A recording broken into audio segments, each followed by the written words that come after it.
Hey guys, അപ്പോൾ ഇന്ന് നമ്മൾ ചെയ്യാൻ പോകുന്ന മൂവി 2020 ഒരു സ്പാനിഷ് ക്രൈം ത്രില്ലർ മൂവിയായിട്ട് പുറത്തിറങ്ങിയ അൺനോൺ ഒറിജിൻസ് എന്ന് പറഞ്ഞിട്ട് വേറെ ലെവൽ ത്രില്ലർ മൂവിയാണ് നമ്മളിന്ന് എക്സ്പ്ലെയിൻ ചെയ്യാൻ പോകുന്നത്. സാധാരണ നമ്മൾ കണ്ടുവരുന്ന ക്രൈം ത്രില്ലർ മൂവീസ് പോലെയല്ല, കുറച്ച് ഡിഫറൻ്റ് ആണ്. അതെന്താണെന്ന് വൺ ലൈൻ പറഞ്ഞിട്ട് ഞാൻ ഒരു ഇൻട്രസ്റ്റ് കളയുന്നില്ല. അതുകൊണ്ട് എന്താണെന്ന് നിങ്ങൾ ആദ്യം മുതൽ അവസാനം വരെയും സ്കിപ്പ് ചെയ്യാതെ കാണാൻ ശ്രമിക്കുക. അതേപോലെ തന്നെ മറക്കാതെ നമ്മുടെ ഈ ഒരു ചാനലും കൂടി ഒന്ന് സബ്സ്ക്രൈബ് ചെയ്ത് വെച്ചേക്കുക. അപ്പോൾ ഇനി ഞാൻ കൂടുതലായിട്ടും പറഞ്ഞ സമയം കളയുന്നില്ല, നമുക്ക് എന്തായാലും നേരെ സ്റ്റോറിയിലേക്ക് പോവാം. അപ്പോൾ നമ്മുടെ ഈ മൂവിയുടെ സ്റ്റാർട്ടിങ് സീനിൽ ഒരു വീട് അങ്ങനെ തീ പിടിച്ച് കത്തുന്നതും അതിനകത്തേക്ക് ഫയർഫോഴ്സും മറ്റും കയറിയിട്ട് അതിനകത്തുള്ള ഓരോരുത്തരായിട്ട് രക്ഷപ്പെടുത്തുന്നു. ആദ്യം ഒരു സ്ത്രീയെ രക്ഷപ്പെടുത്തി വെളിയിലേക്ക് കൊണ്ടുവരും. അപ്പോൾ അവർ പറയും, ഇല്ല, എൻ്റെ ഭർത്താവ് ഇപ്പോഴും അകത്ത് തന്നെയുണ്ട്, അദ്ദേഹത്തെ രക്ഷിക്കണമെന്ന് പറയുമ്പോൾ അതിലൊരു പോലീസുകാരൻ പെട്ടെന്ന് അകത്തേക്ക് കയറി പോകാനായിട്ട് തീരുമാനിക്കുകയാണ്. ബാക്കിയുള്ളവരെല്ലാം പറയുന്നുണ്ട്, ഏയ് അകത്തേക്ക് പോരുത്, ഡേഞ്ചറാണ്, തീ ഇപ്പം നല്ല രീതിയിൽ പിടിച്ചുകൊണ്ടിരിക്കുന്നതെന്ന് പറയുന്നുണ്ടെങ്കിലും തൻ്റെ ജീവനെക്കാട്ടും വലുത് ജനങ്ങളുടെ ജീവനാണ്, അയാളെ രക്ഷിച്ചേ പറ്റുള്ളൂ എന്ന് പറഞ്ഞ് ആ ഒരു പോലീസുകാരൻ അകത്തേക്ക് ചെല്ലുന്നതും അവ പ്രതീക്ഷിക്കാതെ തന്നെ തീ നല്ല രീതിയിൽ പിടിക്കുകയും ചെയ്യുന്നു. അതുമല്ല, ഇതിൻ്റെ മേൽക്കൂര ഇടിഞ്ഞ് അയാളുടെ മുകളിലേക്ക് വീഴുന്നതും അയാൾ അവിടെ വെച്ച് തന്നെ മരിക്കുകയും ചെയ്യാണ്. അങ്ങനെ അത് കഴിഞ്ഞപ്പോൾ മരിച്ചുപോയ ആ ഒരു പോലീസുകാരൻ്റെ വീട് കാണിക്കുകയാണ്. ആ ഒരു വീട്ടിലാണെങ്കിലേ ആ ഒരു പോലീസുകാരൻ്റെ അച്ഛനും അതേപോലെ തന്നെ ഒരു സഹോദരനുമാണ്. അപ്പോൾ ആ ഒരു പോലീസുകാരൻ്റെ അച്ഛനെ എന്തായാലും നമുക്ക് ഡേവിഡ് എന്ന് വിളിക്കാം. അതുമല്ല, അവൻ്റെ സഹോദരനാണെങ്കിലോ ഒന്നിനും കൊള്ളാത്ത ഒരുത്തൻ. എന്താണെന്ന് വെച്ചാൽ ജോലിയും ചെയ്യത്തില്ല, വീടും നോക്കത്തില്ല, എന്തൊക്കെ തന്നെ ആയാലും ജീവിച്ചല്ലേ പറ്റൂ, തിന്നാനെങ്കിലും വേണ്ടിയിട്ട്. അതുകൊണ്ട് അങ്ങനെ ജീവിച്ചു പോകുന്ന ഒരു പാഴ്. അപ്പൊ അവൻ എന്തായാലും നമുക്ക് സാം എന്ന് വിളിക്കാം. അപ്പൊ സാം ആണെങ്കിൽ ഒരു ചെറിയ കോമിക് ബുക്ക് സ്റ്റോർ വെച്ച് നടത്തുന്നുണ്ട്. അതുപോലെ നേരത്തെ മരിച്ചുപോയ ആ ഒരു പോലീസുകാരന്റെ അച്ഛനാണെങ്കിലും ഡേവിഡ് എന്ന് പറഞ്ഞല്ലോ, അയാൾ ഒരു പോലീസ് ഓഫീസറാണ്. അങ്ങനെ അത് കഴിഞ്ഞിട്ട് അടുത്ത സീനിൽ കാണിക്കുമ്പോഴത്തേക്കും നമ്മുടെ ഈ മൂവിയിലെ ഹീറോയെ കാണിക്കുകയാണ്. ഹീറോയും ഒരു പോലീസ് ഓഫീസറാണ്. അതേപോലെ തന്നെ ഇപ്പോൾ അവൻ ജോലി ചെയ്യുന്ന ആ ഒരു നാട്ടിൽ നിന്ന് ട്രാൻസ്ഫർ ആയിട്ട് നേരെ ഡേവിഡ് ഉള്ള ആ ഒരു നാട്ടിലേക്ക് വരികയാണ്. അങ്ങനെ നമ്മുടെ ഹീറോയുടെ നാട്ടിലേക്ക് വരുന്ന ആ ദിവസം തന്നെ ഒരു കേസ് അന്വേഷിക്കാനായിട്ട് പോവാണ്. അങ്ങനെ ഹീറോയും ഡേവിഡും അങ്ങനെ സംഭവം നടന്ന ആ ഒരു സ്ഥലത്തേക്ക് രണ്ടുപേരും ചെന്നിട്ട് അവിടെ നോക്കുമ്പോഴത്തേക്കാണ് കാണുമ്പോൾ ഹീറോയ്ക്ക് തന്നെ ഛർദ്ദിക്കാൻ വരുന്ന ആ ഒരു രീതിയിലാണ് ആ ഒരു കില്ലർ അയാളെ കൊന്നു വെച്ചിട്ട് പോയിട്ടുള്ളത്. അതുമല്ല, കൊല നടന്ന സ്ഥലത്ത് ഈ ബോഡി ബിൽഡിങ്ങിന് ആവശ്യമായിട്ടുള്ള സപ്ലിമെന്റുകളൊക്കെ ഉണ്ടല്ലോ, ക്രിയാറ്റിൻ, പ്രോട്ടീൻ, പിന്നെ അതിനാവശ്യമായിട്ടുള്ള ടാബ്ലറ്റുകൾ, ഇങ്ങനെയുള്ള കാര്യങ്ങളെല്ലാം അതിനടുത്ത് തന്നെയാണ് കൂടുതലായിട്ട് ഒരാളെ കൊന്നുവിട്ടിട്ടുള്ളത്. കാണിക്കുമ്പോഴത്തേക്കാണ് വർക്കൗട്ട് ചെയ്യുന്ന നമ്മുടെ ചെസ്റ്റിന് വർക്കൗട്ട് ചെയ്യുന്ന അത് അയാളുടെ കഴുത്തിലിരിക്കുന്നു. ആ ഒരു രീതിയിലാണ് അയാൾ മരിച്ചു കിടക്കുന്നത്. അതുമല്ലാതെ മരിച്ചു കിടക്കുന്ന അയാളുടെ ശരീരമാണെങ്കിൽ ഒരു ഗ്രേ കളറിലാണ് ഉള്ളത്. ഈ ഒരു കളറിൽ എന്താണ് ബോഡി കിടക്കുന്നതെന്ന് അറിയാതെ ഇവർ ആ ഒരു ബോഡി നേരെ പോസ്റ്റ്മോർട്ടം ചെയ്യാനായിട്ട് അയച്ചു കൊടുക്കുകയും ചെയ്യുന്നു. അപ്പൊ ഇതിനിടയ്ക്ക് തന്നെ മരിച്ചുപോയത് ആരാണെന്ന് ഇവർ കണ്ടുപിടിക്കുകയും ചെയ്യുന്നു. അയാൾ ഒരു ഫിസിക്സ് പ്രൊഫസറാണ്. അതുമല്ല, പ്രൊഫസർ മരിക്കുന്നതിന് മുന്നേ അത്ര വലിയ ശരീരമൊന്നും ഇല്ലായിരുന്നു, കനം കുറഞ്ഞ ഒരാളായിരുന്നു. അത് അയാളുടെ വീട്ടിലെ ഫോട്ടോസ് എല്ലാം പരിശോധിക്കുമ്പോഴത്തേക്ക് ഇവർക്ക് മനസ്സിലായി. പക്ഷെ ഇപ്പൊ മരിച്ചതിന് ശേഷം അയാളുടെ ശരീരത്തിന്റെ പല ഭാഗങ്ങളും നല്ല രീതിയിൽ വലുതായിട്ടിരിക്കുകയാണ്. അതുമല്ലാതെ ഇയാളുടെ ശരീരം ഗ്രേ കളറിലാണുള്ളത്. ഇതെങ്ങനെയാണെന്ന് പോസ്റ്റ്മോർട്ടം ചെയ്യുന്ന ആ ഒരു ഡോക്ടറിനോട് ചോദിക്കുമ്പോഴത്തേക്കാണ് ഇയാളുടെ ശരീരം വലുതാക്കാൻ വേണ്ടിയിട്ട് അറിഞ്ഞുകൊണ്ട് അയാളുടെ ശരീരത്തിലേക്ക് ഒരു മരുന്ന് കുത്തിവെച്ചിട്ടുണ്ട്. അതുമല്ലാതെ മറ്റൊരു സൂചിയും കൂടി ഉപയോഗിച്ചത് കൊണ്ടാണ് ഇയാളുടെ ശരീരം ഗ്രേ കളറിലേക്ക് മാറിയത്. അങ്ങനെ ഈ ഒരു കാര്യങ്ങളെല്ലാം ഇവരോട് പറയുമ്പോഴത്തേക്കാണ് പോലീസ് ഡിപ്പാർട്ട്മെന്റിന്റെ ചീഫ്, അതാണെങ്കിൽ ഒരു ലേഡി, ഇതാണ് നമ്മുടെ ഈ മൂവിയിലെ ഹീറോയിൻ. അങ്ങനെ ഹീറോയിനെ കാണിക്കുമ്പോഴത്തേക്കാണ് ഒരു ചീഫ് ചെയ്യുന്ന ജോലിയാണോ എന്ന് തന്നെ നമ്മൾ ചോദിച്ചു പോകും. അതേപോലെ ഏതോ ഒരു ഫാൻസി ഡ്രസ്സ് കോമ്പറ്റീഷന് പോയിട്ട് വരുന്നത് പോലെ ഒരു കോമിക് ബുക്കിലെ ക്യാരക്ടറിനെ പോലെ ഡ്രസ്സ് എല്ലാം ചെയ്തിട്ട് ഇങ്ങനെ വന്നിരിക്കുകയാണ്. എന്താണെന്ന് വെച്ചാൽ നമ്മുടെ ഹീറോയിന് കോമിക്സ് നല്ല ഇഷ്ടമാണ്. അതുകൊണ്ട് ഇടയ്ക്കിടയ്ക്ക് ഇതുപോലെയൊക്കെയാണ് ഡ്രസ്സ് ചെയ്തിട്ട് വരുന്നത്. നമുക്ക് തോന്നി അതേ സംശയം തന്നെയാണ് ഹീറോയ്ക്ക്. ഒരു ചീഫായിരുന്നിട്ട് ഈ ഒരു രീതിയിൽ എന്താ ഇവരിങ്ങനെ പെരുമാറുന്നതെല്ലാം അവനിങ്ങനെ ആലോചിക്കുന്നതും ഹീറോയെ നേരെ ഇവരുടെ അടുത്തേക്ക് വന്നിട്ട് നമ്മുടെ ഡേവിഡിനോട് പറയും, ഹേയ് ഡേവിഡ്, നിനക്കാണെങ്കിൽ വയസ്സായി, റിട്ടയർ ചെയ്ത് വീട്ടിലിരിക്കാൻ പറഞ്ഞാൽ നീ കേൾക്കത്തില്ല, മര്യാദയ്ക്ക് നാളെ എന്റെ ഓഫീസിൽ വന്നിട്ട് റിട്ടയർമെന്റിന് വേണ്ടിയിട്ടുള്ള സൈൻ ചെയ്തേ പറ്റൂ എന്നും പറഞ്ഞിട്ട് അവൾ അവിടെ നിന്ന് പോകുന്നതും അന്ന് രാത്രി തന്നെ കില്ലർ അടുത്ത ഒരാളെയും കൊല്ലാണ്. ആ ഒരു സ്ഥലത്തേക്ക് നമ്മുടെ ഹീറോ മാത്രമാണ് ഒറ്റയ്ക്ക് പോകുന്നത്. അങ്ങനെ അവിടെ ചെന്ന് നോക്കുമ്പോഴത്തേക്കാണ് ഇത്തവണ അവൻ കൊല ചെയ്ത ആ ഒരാളുടെ ശരീരത്തിൽ നിന്നും അവന്റെ ഹൃദയം മാത്രം സെപ്പറേറ്റ് ആയിട്ട് മാറ്റി ഒരു ഐസ് പെട്ടിയിൽ ഇട്ട് വെച്ചേക്കാണ്. പക്ഷെ എന്താണെന്ന് വെച്ചാല് ആ ഹൃദയം എടുത്താൽ അയാൾ മരിക്കണമല്ലോ. പക്ഷെ അയാൾ മരിച്ചിട്ടില്ല. കാരണം ഒരു ആർട്ടിഫിഷ്യൽ ആയിട്ടുള്ള ഹൃദയം വെച്ച് അയാളെ ഒരുപാട് നേരം ജീവനോടെ നിലനിർത്തിയതിന് ശേഷമാണ് ആ ഒരു കില്ലർ അവനെ കൊന്നിട്ടുള്ളത്. അതുമല്ലാതെ ആ ഒരു കില്ലർ ചെയ്ത മറ്റൊരു കാര്യം എന്താണെന്ന് വെച്ചാൽ അയാളെ കൊന്നതല്ലാതെ അയാളുടെ ശരീരത്തിലേക്ക് ഒരു കവചവും ഇട്ടുവെച്ചിട്ടാണ് ആ ഒരു കില്ലർ പോകുന്നത്. ഇപ്പൊ ഇതിലൂടെ എന്താണ് കില്ലർ ഉദ്ദേശിക്കുന്നതെന്ന് മനസ്സിലാവാത്ത നമ്മുടെ ഹീറോയ്ക്ക് കില്ലർ മനഃപൂർവ്വം വിട്ടിട്ട് പോയിട്ടുള്ള ഒരു എവിഡൻസ് ഇവർക്ക് എങ്ങനെ കിട്ടുന്നതും അത് നമ്മുടെ ഹീറോ എടുത്ത് നോക്കുമ്പോൾ ഏതോ ഒരു മാഗസീനിൽ നിന്ന് കീറിയ ഒരു ചെറിയ പേപ്പറാണത്. പക്ഷെ അതിന്റെ അർത്ഥം എന്താണെന്ന് ഇപ്പോഴും അവൻ അറിയത്തില്ല. അങ്ങനെ ആ ഒരു തെളിവ് എടുത്തിട്ട് അവന്റെ ടീമിന്റെ കയ്യിൽ കൊടുത്ത് ഇതെന്താണെന്ന് കണ്ടുപിടിക്കാനായിട്ട് പറയുന്നതും അതേസമയം തന്നെ മറ്റൊരിടത്ത് കാണിക്കുമ്പോൾ വീട്ടിൽ നിന്ന് സീനിയർ ആയിട്ടുള്ള ഡേവിഡ് ഉണ്ടല്ലോ, അവനിപ്പോ ആദ്യത്തെ കൊലപാതകത്തെ പറ്റിയുള്ള ഡീറ്റെയിൽസ് എല്ലാം ഇങ്ങനെ പരിശോധിക്കുകയാണ്. അതേസമയം വീട്ടിലെ സാം ഉണ്ടല്ലോ, അവൻ അങ്ങനെ ഡേവിഡിന്റെ അടുത്തേക്ക് ചെല്ലുമ്പോഴത്തേക്കാണ് എന്തോ ഒരു ഫോട്ടോ കണ്ട് അവൻ എടുത്തെടുത്ത് നോക്കി ആദ്യത്തെ കൊലപാതകത്തിൽ മരിച്ചുപോയ ആളുടെ ശരീരം ഫോട്ടോ എടുത്ത് വെച്ചിട്ടുണ്ടല്ലോ, ആ ഒരു ഫോട്ടോ ഇങ്ങനെ കാണുന്നതും എന്താ ഇയാള് ഹൾക്കിനെ പോലെ ഇരിക്കുന്നല്ലോ എന്നിങ്ങനെ പറയുമ്പോഴത്തേക്കും ഡേവിഡ് ചോദിക്കും, ഡേയ് ഹൾക്ക് പച്ച കളറിലാണ്, ഇവനാണെങ്കിൽ ഗ്രേ കളറില്, പിന്നെ എങ്ങനെ ഇത് ഹൾക്ക് എന്ന് പറയും എന്ന് ചോദിക്കുമ്പോൾ അവൻ പറയും, അച്ഛാ ഹൾക്ക് എന്ന് പറയുന്ന ആ ഒരു ക്യാരക്ടർ പച്ച കളറാണെന്ന് ഇപ്പോഴാണ് നമുക്കെല്ലാവർക്കും അറിയാവുന്നത്. പക്ഷെ 50 വർഷങ്ങൾക്ക് മുന്നേ ഹൾക്കിനെ പറ്റിയുള്ള ആ ഒരു കോമിക്സ് ആദ്യമായിട്ട് വരുന്ന സമയത്ത് ഹൾക്കിന്റെ കളർ ഗ്രേ കളറായിരുന്നു. അറിയില്ല എന്നുണ്ടെങ്കിൽ എന്നോട് ചോദിച്ചു മനസ്സിലാക്കട്ടെ ഇതെല്ലാം എന്നെല്ലാം പറഞ്ഞിട്ട് അവൻ അവിടെ നിന്ന് പോകുന്നതും അടുത്ത സീനിൽ കാണിക്കുമ്പോഴത്തേക്കും നമ്മുടെ ഡേവിഡ് ആണെങ്കിൽ റിട്ടയർമെന്റ് ചെയ്യാൻ വേണ്ടിയിട്ട് ആ ഒരു സൈൻ ചെയ്യാൻ വേണ്ടിയിട്ട് ഹീറോയിന്റെ ഓഫീസിലേക്ക് പോവാണ്. അപ്പോഴേക്കാണ് ഓഫീസിലൊരു ബോർഡിൽ രണ്ടാമത്തെ കൊലയിൽ ഒരു മാഗസിൻ പേപ്പർ കിട്ടിയിരുന്നല്ലോ അത് ഒട്ടിച്ചിരിക്കുന്നത് കാണുന്നത്. അങ്ങനെ അത് നമ്മുടെ ഡേവിഡ് കാണുമ്പോഴത്തേക്കാണ് അതിൽ എവിഡൻസ് #33 എന്നിങ്ങനെ എഴുതിയിരിക്കുന്നു. അത് കില്ലർ തന്നെയാണ് എഴുതി വെച്ചിട്ടുള്ളത്. അങ്ങനെയാണെങ്കിൽ രണ്ടാമത്തെ കൊല നടന്ന ആ ഒരു സ്ഥലത്ത് ഇതേപോലെ കില്ലർ വെച്ചിട്ട് പോകണമെന്നുണ്ടെങ്കിൽ ഇതിനു മുന്നേ കില്ലർ നടത്തിയിരുന്ന ആ ഒരു കൊലപാതക സ്ഥലങ്ങളിലെല്ലാം ഇതേപോലെ എന്തെങ്കിലും വെച്ചിട്ടുണ്ടാവും എന്ന് മനസ്സിലാക്കിയ നമ്മുടെ ഡേവിഡ് ആദ്യത്തെ കൊല നടന്ന ആ ഒരു സ്ഥലത്തേക്ക് രാത്രി തന്നെ പോവാണ്. അങ്ങനെ അവിടെ ചെന്ന് നോക്കുമ്പോഴത്തേക്കും വെയിറ്റ് ലിഫ്റ്റ് ചെയ്യുന്ന ആ ഒരു ടേബിളിനടിയിലായിട്ട് തന്നെ അവിടെ നിന്ന് നമ്മുടെ ഡേവിഡിന് 2 പേപ്പറാണ് കിട്ടുന്നത്. ഒന്നില് സീക്രട്ട് ഓറിജിൻസ് എന്നും രണ്ടാമത്തെ പേപ്പർ കാണുമ്പോഴത്തേക്കും പെട്ടെന്ന് തന്നെ നമ്മുടെ ഡേവിഡ് സാമിനെ വിളിച്ചിട്ട്, അല്ല സാം, ഹൾക്കിന്റെ ആദ്യ എഡിഷൻ 50 വർഷങ്ങൾക്ക് മുന്നേ വന്നെന്നാണല്ലോ നീ പറഞ്ഞിരുന്നത്, അതിന്റെ പേരെന്താണെന്ന് പറയാൻ കഴിയോ എന്നിങ്ങനെ ചോദിക്കുമ്പോഴത്തേക്കാണ് ഇൻക്രെഡിബിൾ ഹൾക്ക് #1 എന്നാണ് ആ ഒരു കോമിക് ബുക്കിന്റെ ഫസ്റ്റ് എഡിഷൻ എന്ന് സാം ഇങ്ങനെ പറയുന്നത്. നമ്മുടെ ഡേവിഡ് ആണെങ്കിലും കില്ലർ വെച്ചിട്ട് പോയിട്ടുള്ള ആ ഒരു രണ്ടാമത്തെ പേപ്പറിൽ എഴുതിയിരിക്കുന്നത് എന്താണെന്ന് അങ്ങനെ നോക്കുമ്പോഴത്തേക്കും സാം പറഞ്ഞ അതേ പേര്. അതുമല്ലാതെ രണ്ടാമത്തെ ആ ഒരു കൊലപാതകത്തിൽ എവിഡൻസ് എന്ന് പറഞ്ഞൊരു വാക്ക് എഴുതി വെച്ചിട്ട് കില്ലർ പോയിരുന്നല്ലോ, അതെന്താണെന്ന് അന്വേഷിക്കുമ്പോഴത്തേക്കാണ് അയൺമാനെ പറ്റി ആദ്യമായിട്ട് വന്ന ആ ഒരു കോമിക് ബുക്കിന്റെ എഡിഷനിൽ ഉണ്ടായിരുന്ന അതേ ടൈറ്റിലാണ് അത്. അതുകൊണ്ടാണ് കില്ലർ ചെയ്ത രണ്ടാമത്തെ കൊലയിൽ അയൺമാൻ ആണെങ്കിലും ഹൃദയമില്ലാതെ ആർട്ടിഫിഷ്യൽ ആയിട്ടുള്ള ഒരു ഹൃദയം വെച്ചിട്ടാണല്ലോ ജീവിച്ചിരുന്നത്. ആ ഒരു സ്റ്റൈലിൽ അയാളെ കൊന്ന് ആ ഒരു സമയത്ത് വന്ന കോമിക് ബുക്കില് ഇപ്പോൾ നമ്മുടെ അയൺമാൻ ഇട്ടിരിക്കുന്ന റെഡ് കളർ സ്യൂട്ട് അല്ല ഇട്ടിട്ടുള്ളത്, ഒരു ബ്ലാക്ക് കളർ സ്യൂട്ടാണ് ഇട്ടിട്ടുണ്ടായിരുന്നത്. അതേപോലെയാണ് അയാളുടെ ശരീരത്തിൽ ആ ഒരു ബ്ലാക്ക് കളർ ഷീൽഡ് ഇട്ട് കൊടുത്തിട്ടുള്ളത്. അങ്ങനെയാണെങ്കിൽ ഈ സൂപ്പർ ഹീറോസിനെ പറ്റിയുള്ള ഒറിജിൻ സ്റ്റോറി ഉണ്ടല്ലോ, ആദ്യമായിട്ട് ആ ഒരു കഥാപാത്രങ്ങളെ സൃഷ്ടിച്ച് ആ ഒരു കോമിക് ബുക്ക് എഴുതി തുടങ്ങുമല്ലോ, അത് ബേസ് ചെയ്തിട്ടാണ് ഈ ഒരു കില്ലർ ഓരോ കൊലപാതകങ്ങളായിട്ട് ചെയ്യുന്നതെന്ന് ഇവർക്ക് ഇപ്പൊ മനസ്സിലായി. അപ്പൊ ഈ ഒരു കോമിക് ബുക്കിനെ പറ്റിയുള്ള കാര്യങ്ങളെല്ലാം പോലീസുകാർക്ക് വലിയ രീതിയിൽ എന്തായാലും അറിയത്തില്ല. പക്ഷെ അതിനെപ്പറ്റി കൂടുതലായിട്ട് അറിയാവുന്നത് ആർക്കാണ്? സാമിന്. കാരണം അവനൊരു കോമിക് സ്റ്റോർ വെച്ച് നടത്തുന്നുണ്ടല്ലോ. അതുകൊണ്ട് നമ്മുടെ ഹീറോയിൻ എന്താ ചെയ്യുന്നത് വെച്ചാൽ ഹീറോയ്ക്ക് ഓരോ സഹായങ്ങൾ ചെയ്യാൻ വേണ്ടിയിട്ട് സാമിനെ ഹീറോയോടൊപ്പം പറഞ്ഞു വിടുന്നു.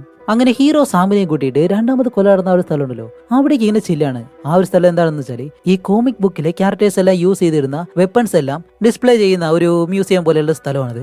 അങ്ങനെ അവിടെ വന്നിട്ട് ഇവർ അന്വേഷിക്കുന്നത് എന്താണെന്ന് വെച്ചാൽ ഈ ഒരു കോമിക് ബുക്കിൽ വരാത്ത പുതുതായിട്ട് വന്നിട്ടുള്ള ഏതെങ്കിലും ഒരു വെപ്പൺ അത് ഇവിടെ ഉണ്ടോ ഒന്ന് നോക്കി പറയാനായിട്ട് നമ്മുടെ ഹീറോ സാമിനോട് പറയുമ്പോൾ നമ്മുടെ സാം ആണെങ്കിലും നോക്കിയിട്ട് ഒരു കോമിക് ബുക്കിലും ബന്ധപ്പെടാത്ത ഒരു കോടാലി അവിടെ ഇരിക്കുന്നതായിട്ട് സാം ഹീറോയോട് ഇങ്ങനെ പറയും. അങ്ങനെയാണെങ്കിൽ കില്ലർ ഇത് മനഃപൂർവ്വം ഇവിടെ വെച്ചിട്ട് പോയതായിരിക്കണം എന്ന് മനസ്സിലാക്കി ആ ഒരു കോടാലി എടുത്ത് അതിനകത്തെ ഫിംഗർ പ്രിന്റ് ആരുടേതാണെന്ന് മനസ്സിലാക്കി അത് അനലൈസ് ചെയ്ത് ഇങ്ങനെ നോക്കുമ്പോഴത്തേക്കും അത് ആരുടെ ഫിംഗർ പ്രിന്റ് ആണെന്ന് ഡോക്ടർ ഇങ്ങനെ കണ്ടുപിടിക്കുകയാണ്. അപ്പോൾ കണ്ടുപിടിച്ച കാര്യം നമ്മുടെ ഹീറോയിനോട് പറയുകയും ചെയ്യുന്നു. ആ ഒരു കാര്യം നമ്മുടെ ഹീറോയോട് പറയുമ്പോഴത്തേക്കാണ് ഹീറോ ഇപ്പോൾ എന്തായാലും അന്വേഷിച്ച് പോകുന്നത് ആ ഒരു കില്ലറിനെ തന്നെയാണ്. അതുമല്ലാതെ പോകുന്ന വഴിക്ക് തന്നെ നമ്മുടെ സാമിനെ കൂടെ കൊണ്ടുപോകുന്നുണ്ട്. സാം ആണെങ്കിലും കൂടെ പോകുമ്പോഴത്തേക്കും മിണ്ടാതിരിക്കുമെന്നാണോ, ഒരു കൊലയാളി അന്വേഷിച്ചാണ് ഇവർ രണ്ടുപേരും പോകുന്നത്. ആ ഒരു സീരിയസ്നെസ് പോലും ഇല്ലാതെ ഞാൻ പാട്ടിടാന്നെല്ലാം പറഞ്ഞിട്ട് ഇവൻ ഓരോ കാര്യങ്ങളൊക്കെ ചെയ്യുമ്പോഴത്തേക്കും നമ്മുടെ ഹീറോയ്ക്ക് ഇതെല്ലാം കണ്ടിട്ട് നല്ല ദേഷ്യമാവുന്നുണ്ട്. ഹീറോ ചോദിക്കുന്നുണ്ട്, ഡേയ് നമ്മളിപ്പോ എന്തിനാ പോകുന്നത്, അതുമല്ല നിനക്കറിയൂ എന്നല്ല ഇങ്ങനെ വഴക്ക് പറയുമ്പോഴത്തേക്കാണ് സാമിന് ഭയങ്കര വിഷമമായി പോയി. എന്നെ കുട്ടിക്കാലം മുതലേ ആരും അങ്ങനെ വലിയ രീതിയിൽ പരിഗണിക്കത്ത് പോലുമില്ല. എന്റെ സഹോദരനാണ് എല്ലാവരും ഹീറോ എന്ന് വിളിച്ചുകൊണ്ടിരിക്കുന്നത്. അതും എന്റെ അച്ഛനുൾപ്പെടെ കുട്ടിക്കാലം മുതൽ ആ ഒരു രീതിയിൽ വളർത്തി കഴിഞ്ഞാൽ ഞാൻ പിന്നെ എങ്ങനെ ആവും?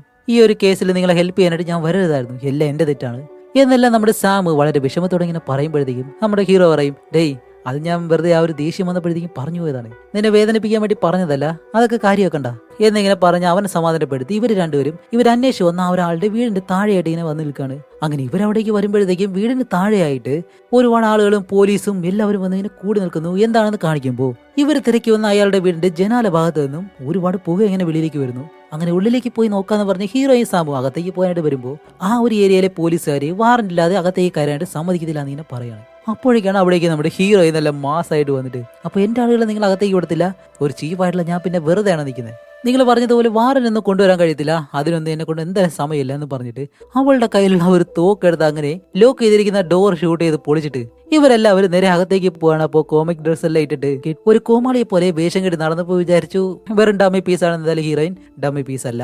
അങ്ങനെ ഇവരെല്ലാവരും അകത്തേക്ക് ചെല്ലുമ്പോഴത്തേക്കാണ് ആ ഒരു പുകയുണ്ടല്ലോ വീട്ടിൽ നിന്ന് വരുന്ന, അത് ഈ ഫ്രിഡ്ജ് തുറക്കുമ്പോഴത്തേക്ക് അതിനകത്ത് നിന്ന് വരുന്ന പുകയുണ്ടല്ലോ, അതേപോലെ നല്ല തണുത്ത പുകയാണ്. അങ്ങനെ ഇവരെല്ലാവരും വീടിനകത്ത് നിൽക്കുന്ന അതേ സമയത്ത് വീടിനകത്ത് നിന്ന് ആ ഒരു അലറുന്ന ഒരു ശബ്ദം, അങ്ങനെ ശബ്ദം കേൾക്കുന്ന ആ ഒരു ഭാഗത്ത് ഭാഗത്തേക്ക് ഓടിച്ചെന്ന് നോക്കുമ്പോഴത്തേക്കും ഒരു കണ്ണാടി കൂടിനുള്ളിൽ ചുവപ്പ് കളറ് ഡ്രസ്സെല്ലാം ഇട്ടിട്ട് ഒരുത്തൻ ഇങ്ങനെ നിൽക്കാണ്. അതുമല്ലാതെ അവന്റെ ശരീരം മുഴുവനായിട്ട് തീ പിടിച്ചിരിക്കുന്നു. അവൻ അലറുന്ന ശബ്ദമാണ് ഇവർ കേട്ടത്. അങ്ങനെ നമ്മുടെ ഹീറോയിനായാലും ഒരു സിലിണ്ടർ എടുത്തിട്ട് അങ്ങനെ ആ ഒരു ഗ്ലാസ് ഇടിച്ചു പൊട്ടിച്ച് അവന്റെ ദേഹത്തുള്ള തീയെല്ലാം കാണിക്കുന്നു. അതേസമയം തന്നെ ആ ഒരു റൂമിന്റെ ഒരു ഭാഗത്ത് ആ ഒരു ടൈറ്റിൽ പേജ് ഉണ്ടല്ലോ, അത് കീറി അങ്ങനെ വെച്ചിട്ടുണ്ട്. അങ്ങനെ ആ ഒരു സൂപ്പർ ഹീറോ ആരാണെന്നുള്ള കാര്യം നമ്മുടെ സാം അത് വായിച്ചിട്ട് ഹീറോയ്ക്കും ഹീറോയിനും ഇങ്ങനെ പറഞ്ഞു കൊടുക്കുമ്പോഴത്തേക്കാണ് ഒരു ചുവന്ന വസ്ത്രം ഇട്ടിട്ട് അതിനകത്ത് നിന്ന് തീ പിടിച്ച് എരിഞ്ഞല്ലോ. അവനാണെങ്കിൽ തീ അണച്ച് രക്ഷിച്ചു. പക്ഷേ അവൻ അവിടെ വെച്ച് തന്നെ മരിക്കുകയും ചെയ്തു. അപ്പോൾ എന്താണെന്ന് വെച്ചാൽ ഇവന്റെ കൈരേഖയായിരുന്നു ആ ഒരു കോടാലിയിൽ ഉണ്ടായിരുന്നത്. ഇവനാണ് കില്ലർ എന്ന് പറഞ്ഞിട്ടാണ് ഇവരെല്ലാവരും ഇവൻ അന്വേഷിച്ച് ഇവിടേക്ക് വന്നത്. പക്ഷേ ഇവനല്ല എന്തായാലും കില്ലർ. അതുമല്ല ഇവിടെ മറ്റൊരു ടെസ്റ്റും കൂടി ഉണ്ട്. എന്താണെന്ന് വെച്ചാൽ ഇപ്പൊ തീ പിടിച്ച് മരിച്ചല്ലോ, അവനെ ആൾറെഡി തന്നെ തീ വെച്ച് കത്തിച്ച് അവന്റെ ശരീരം മൊത്തം എരിച്ച് അതിനുശേഷമാണ് ആ ഒരു ചുവന്ന സ്യൂട്ടിനകത്താക്കി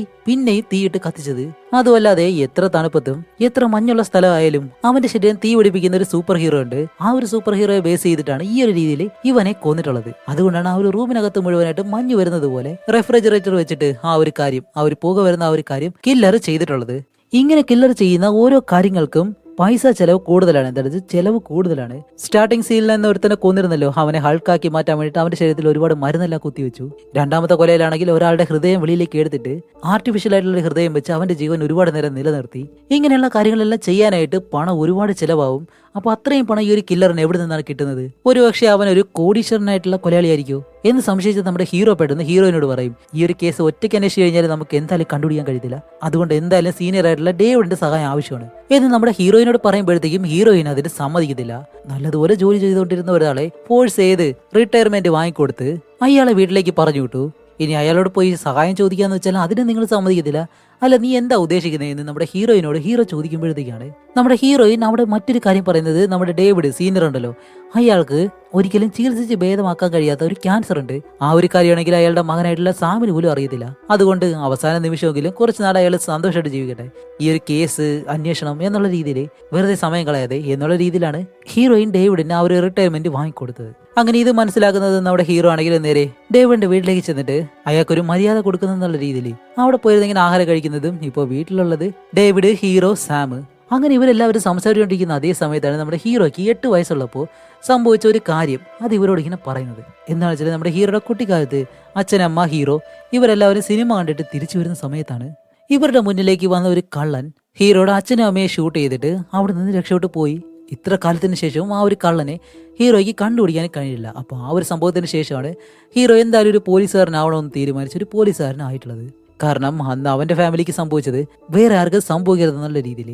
അങ്ങനെ ഇത് കേൾക്കുന്നത് നമ്മുടെ സാം, അയ്യോ നിങ്ങൾ ഇത്രയും കാലമായിട്ട് സ്വന്തം അച്ഛനും അമ്മയെ കൊന്നിട്ട് ഒരു കള്ളൻ രക്ഷപ്പെട്ടു പോയി, ഇത്ര കാലമായി ഒരു പോലീസുകാരനായിട്ട് പോലും അയാളെ കണ്ടുപിടിക്കാൻ കഴിഞ്ഞില്ല. നിങ്ങൾക്ക് വേണ്ടിയിട്ടുള്ള സഹായം ഞാൻ എന്തായാലും ചീഫിനോട് പോയി സംസാരിക്കാം. എന്തായാലും ആ ഒരു കേസ് വീണ്ടും ഓപ്പൺ ചെയ്തിട്ട് ആ ഒരു കൊലയാളിയെ കണ്ടുപിടിക്കാനായിട്ട് ഞാൻ നിങ്ങളെ സഹായിക്കാം, അതിനു വേണ്ടിയിട്ട് ഞാൻ ചീഫിനോട് പോയി സംസാരിക്കാന്ന് പറഞ്ഞ് നമ്മുടെ ഹീറോയിനോട് വന്ന് പറയുന്നതും ഹീറോയിനാണെങ്കിലും പല വർഷങ്ങൾക്ക് മുന്നേ സംഭവിച്ച ആ ഒരു കേസ്, ഹീറോയുടെ അച്ഛൻ്റെ അമ്മയുടെ ആ ഒരു മരണത്തെ പറ്റിയുള്ള ആ ഒരു കേസ് വീണ്ടും ഓപ്പൺ ചെയ്ത് അതിൽ നിന്നുള്ള ഓരോ തെളിവുകളായിട്ട് ഇങ്ങനെ പരിശോധിക്കുമ്പോഴത്തേക്കാണ് ഒരു ഒന്നൊന്നര ടെസ്റ്റ് ഇവിടെ വെച്ച് തരുന്നത്.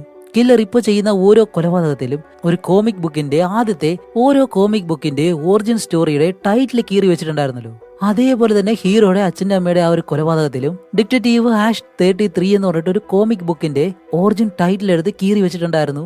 ആഹാ, അപ്പൊ എന്താണെന്ന് വെച്ചാല് ആ ഒരു സമയത്ത് നമ്മുടെ ഹീറോയുടെ അച്ഛനും അമ്മയെ കൊന്ന അതേ കില്ലർ തന്നെയാണ് ഇപ്പൊ നടന്ന് ഈ 2 കൊലകളും ചെയ്തിട്ടുള്ളത്. പക്ഷെ ഇപ്പോഴും അത് ആരാണെന്ന് കണ്ടുപിടിക്കാൻ കഴിഞ്ഞിട്ടില്ല. ഇവിടെ നിന്ന് മൂവി കുറച്ചുകൂടി ഇൻട്രസ്റ്റിംഗ് ആയിട്ട് പോകാൻ പോവാണ്. കാരണം എന്താണെന്ന് വെച്ചാൽ ഇത്രയും നാള് അവൻ അറിയാത്ത വേറെ ആരെയൊക്കെ കൊന്ന ഒരു കൊലയാളിയാണ് ഹീറോ തേടിക്കൊണ്ടിരുന്നത്. പക്ഷെ ഇപ്പോഴാണെങ്കിലോ തന്റെ അച്ഛനും അമ്മയെ കൊന്ന ആ ഒരു കൊലയാളിയാണ് ഹീറോ അന്വേഷിക്കാൻ പോകുന്നത്. ഓക്കെ, അങ്ങനെ അവർ അന്വേഷിക്കുമ്പോഴത്തേക്കാണ് കില്ലർ ഇപ്പൊ എന്തായാലും 4 കോമിക് ബുക്കിനെ ബേസ് ചെയ്തിട്ട് 4 കൊലകൾ ചെയ്തിട്ടുണ്ട്. അപ്പൊ ഇതിന് ശേഷം ഏത് കോമിക് ബുക്ക് ഉപയോഗിച്ചിട്ട് ആരെയാണ് കൊല്ലാൻ പോകുന്നതെന്ന് അറിയത്തില്ല. അങ്ങനെ ഈ ഒരു കാര്യത്തെ പറ്റി ഇവര് 3 പേരും അങ്ങനെ ഇരുന്നിട്ട് ഒരുപാട് കോമിക് ബുക്കിന്റെ പേരുകളെല്ലാം എഴുതി വെച്ച് അതിങ്ങനെ നോക്കിയിരിക്കുമ്പോഴത്തേക്കാണ് പെട്ടെന്ന് നമ്മുടെ സാമിന് ഒരു കാര്യം മനസ്സിലാവുന്നത്. ഇതുവരെയ്ക്ക് നമ്മുടെ കില്ലർ 4 കോമിക് ബുക്കിനെ ബേസ് ചെയ്തിട്ട് ഓരോ കൊലകൾ ചെയ്തിട്ടുണ്ട്. അതുപോലെ അതിന്റെ ടൈറ്റിൽ കീറിയാണ് ഓരോ സ്ഥലങ്ങളിലും വെച്ചിട്ടുള്ളത്. ആ ഒരു ബുക്കുകളൊക്കെ ആണെങ്കിൽ 50-60 വർഷങ്ങൾക്ക് മുന്നേ വന്നിട്ടുള്ള റെയർ ആയിട്ടുള്ള ബുക്കുകളാണ്. ആ ഒരു കളക്ഷൻ ആണെങ്കിൽ അധികം അങ്ങനെ ആരുടെയും കയ്യിലുണ്ടാവത്തില്ല. അതുമല്ലാതെ ആ ഒരു കളക്ഷൻസ് എല്ലാം ആരുടെ കയ്യിലാണ് ഉണ്ടായിരിക്കുന്നതെന്ന് ഇപ്പോഴാരുടെ കയ്യിലായിരിക്കും ഉണ്ടായിരിക്കുന്നത് ആ ഒരു കാര്യത്തിൽ ഈസി ആയിട്ട് കണ്ടുപിടിക്കാൻ കഴിയും എന്ന് പറഞ്ഞിട്ട് നമ്മുടെ സാമിന്റെ ഒരു ഫ്രണ്ടിനെ കാണാനായിട്ട് ചെല്ലുകയാണ്. കാരണം അവനെ കൊണ്ട് ഇതെല്ലാം കണ്ടുപിടിക്കാൻ കഴിയുമെന്ന് പറഞ്ഞിട്ട് അവന് കുറച്ച് പണവും കൊടുത്ത് ഞാൻ പറയാൻ പോകുന്ന 4 കോമിക് ബുക്കിന്റെ എഡിഷൻ, ഫസ്റ്റ് എഡിഷൻ അത് ആദ്യമായിട്ട് ആരുടെ കയ്യിലാണ് കിട്ടിയിട്ടുള്ളത് ആ ഒരു ലിസ്റ്റ് എനിക്ക് തരണമെന്ന് ഇങ്ങനെ പറയുന്നതും ആ ഒരു ഫ്രണ്ട് ആണെങ്കിലും പണം വാങ്ങിയിട്ട് ആ ഒരു ലിസ്റ്റ് അവന് കൊടുക്കുന്നു. അങ്ങനെ ആ ഒരു ലിസ്റ്റിൽ നോക്കുമ്പോഴത്തേക്കാണ് ഡിവിഡ് എന്ന് പറഞ്ഞിട്ട് ഒരു കോടീശ്വരന്റെ പേര്, ഈ ഒരു നാട്ടിൽ തന്നെയുള്ള ഒരു കോടീശ്വരന്റെ പേര് ഇങ്ങനെ കാണുന്നത്.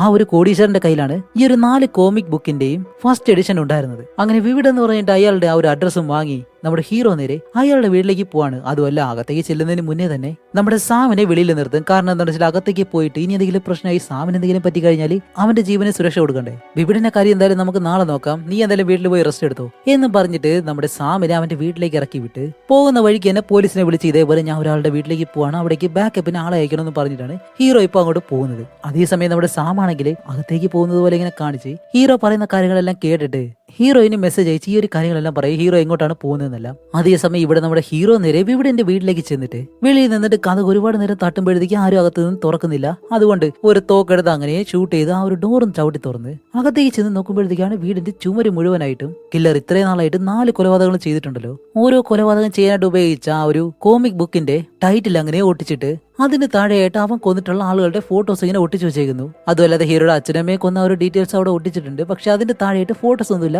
ബ്ലാങ്ക് ആയിട്ടാണ് കിടക്കുന്നത്. അങ്ങനെ ഹീറോ നടന്ന് ചെല്ലുമ്പോഴത്തേക്കും പെട്ടെന്നൊരു ഷോക്ക് എന്താണെന്ന് കാണിക്കുമ്പോൾ ചെയറിലിരുന്ന ഒരാൾ പെട്ടെന്ന് നമ്മുടെ ഹീറോയുടെ മുന്നിലേക്ക് വരുന്നതും ഹീറോ പേടിച്ച് തോക്കെടുത്ത് 2-3 തവണ അയാളെ ഷൂട്ട് ചെയ്യുന്നു. ഷൂട്ട് ചെയ്ത് കഴിയുമ്പോഴത്തേക്കാണ് ഹീറോയ്ക്ക് ഒരു കാര്യം മനസ്സിലാവുന്നത്, അയാൾ ആൾറെഡി മരിച്ചിരിക്കുകയായിരുന്നു.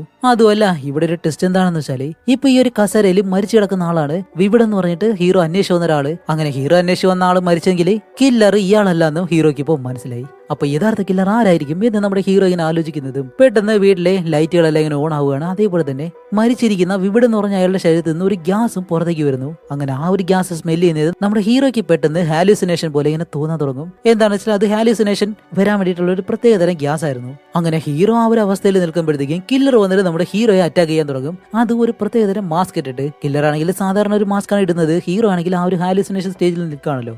അതുകൊണ്ട് തന്നെ അവന്റെ കണ്ണിൽ നിന്ന് പുഴുവും മറ്റു കാര്യങ്ങളെല്ലാം വീഴുന്നത് പോലെയല്ല നമ്മുടെ ഹീറോയ്ക്ക് ഇങ്ങനെ തോന്നാൻ തുടങ്ങും. അതുമല്ലാതെ കില്ലർ ഒരു കാര്യം പറയുന്നുണ്ട്, എന്നെ പിടിക്കാൻ വേണ്ടിയിട്ട് വരുമ്പോഴത്തേക്കും ഒരു സാധാരണ മനുഷ്യനായിട്ട് വന്നു കഴിഞ്ഞാൽ എങ്ങനെയാണ്, മിനിമം ഒരു സൂപ്പർ ഹീറോ ആയിട്ടെങ്കിലും വരണ്ടേ, അതുകൊണ്ട് നിനക്ക് എന്നെ പിടിക്കാനായിട്ട് കഴിയത്തില്ല, അങ്ങനെയാണെങ്കിൽ നീ മരിച്ചു പോകണം എന്നും പറഞ്ഞ് ഹീറോയെ കൊല്ലാനായിട്ട് ഇങ്ങനെ വരുമ്പോഴത്തേക്കും നമ്മുടെ ഹീറോ പറയും, ഓക്കെ ശരി നീ എന്നെ കൊന്നു, പക്ഷെ അതിനു മുന്നേ നിന്റെ പേര് പറഞ്ഞിട്ട് എന്നെ കൊന്നു എന്നിങ്ങനെ നമ്മുടെ ഹീറോ ചോദിക്കുമ്പോഴത്തേക്കാണ് പ്രൊഫസർ ഗുഡ്സാവ എന്നാണ് എന്റെ പേരെന്ന് പറഞ്ഞിട്ട് ശരി ഇനി നീ മരിച്ചോ എന്നും പറഞ്ഞ് കില്ലർ അങ്ങനെ അവന്റെ വെപ്പൺ എടുത്ത് നമ്മുടെ ഹീറോയെ കൊല്ലാനായിട്ട് വരുന്നതും ഡാ കോമിക് പ്രാന്ത തിരിഞ്ഞു നോക്ക്, ഒരു സാധാരണ മനുഷ്യനെ കൊണ്ടല്ലേ നിന്നെ കൊല്ലാൻ കഴിയത്തത്, ദേ ഞാൻ ഇവിടെ ഉണ്ട് എന്നും പറഞ്ഞിട്ട് നമ്മുടെ ഹീറോയും പുറകെ ഒരു തോക്ക് കൊണ്ടിങ്ങനെ വരികയാണ്. അപ്പൊ ഹീറോയിൻ ആണെങ്കിൽ ഇടയ്ക്കിടയ്ക്ക് ഒരു കോമിക് ഡ്രസ് റിലേറ്റഡ് സൂപ്പർ ഹീറോയെ പോലെ ഇങ്ങനെ നടക്കുമല്ലോ. എന്തായാലും ആ ഒരു രീതിയിലെങ്കിലും കില്ലറിനെ പിടിക്കുമെന്ന് നമ്മൾ പ്രതീക്ഷിച്ചു കഴിഞ്ഞാല് ഹീറോയിൻ ഉള്ളിലേക്ക് വരുന്ന ആ ഒരു സമയത്ത് തന്നെ കില്ലർ അവിടെ എന്തൊക്കെയോ കാണിച്ചിട്ട് പെട്ടെന്ന് അവിടെ നിന്ന് രക്ഷോട്ട് പോവുകയും ചെയ്യുന്നു. അതുകൊണ്ട് കില്ലറിനെ പിടിക്കാനും കഴിയുന്നില്ല.